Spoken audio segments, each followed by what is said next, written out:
உண்மையாகவே அந்த 2 பேரையும் பெத்தாங்களா இல்ல செஞ்சாங்களான்னே தெரியல.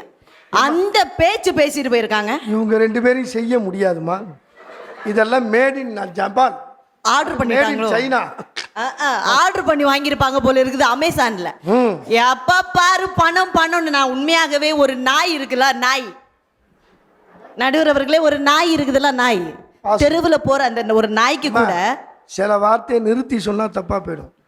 நடுவர் அவர்களே நாய் அப்படின்னு. நடுவர் அவர்களே கமா, வெளியே போகக்கூடிய ஒரு நாய் இருக்குல்ல, அந்த நாய்க்கு ஒரு நாள் சோறு வச்சா கூட அது 3 நாள் நம்ம பின்னாடி வாலாட்டிக்கிட்டு வருமே. அம்மாவும் மனைவியும் போட்ட சோறை சாப்பிட்டுக்கிட்டு பட்டன் தெரிக்கிற அளவுக்கு சேர்ல உட்கார்ந்துக்கிட்டு என்ன பேச்சு பேசிட்டு போயிருக்கீங்க. உள்ள இழுத்த ஒண்ணு. ஆனா ஒண்ணு தெரியுமா, ஒரு நாள் சோறு வச்சாலும் 3 நாள் பின்னாடி வர நாயை தெரியாம மிதிச்சிட்டோம்னா லவ்னு கடிச்சிடும். கடிக்கும்ல. ஆனா வீட்டுல இருக்கக்கூடிய அத்தனை பேரையும் குறை சொல்லிட்டு போறாங்க. நாங்கெல்லாம் சும்மா விட்டு வச்சிருக்கோம்னா எதுக்கு? உறவுகள் தான் எங்களுக்கு முக்கியம்னு சும்மா விட்டு வச்சிருக்கிறோம். அத கேக்குற காசு தான் முக்கியம், காசு தான் முக்கியம்னா காசை கொண்டுட்டு எங்கயா போவீங்க நீங்க எல்லாம்? இல்ல இந்த காஞ்சிபுரம் பஸ் ஸ்டாண்ட்ல போய் படுத்து கிடக்க போறீங்களா? வீட்டுக்கு தானே போறீங்க. பணம் தான் முக்கியம் வேண்டாம்னு சொல்றாங்கல்ல. பணம்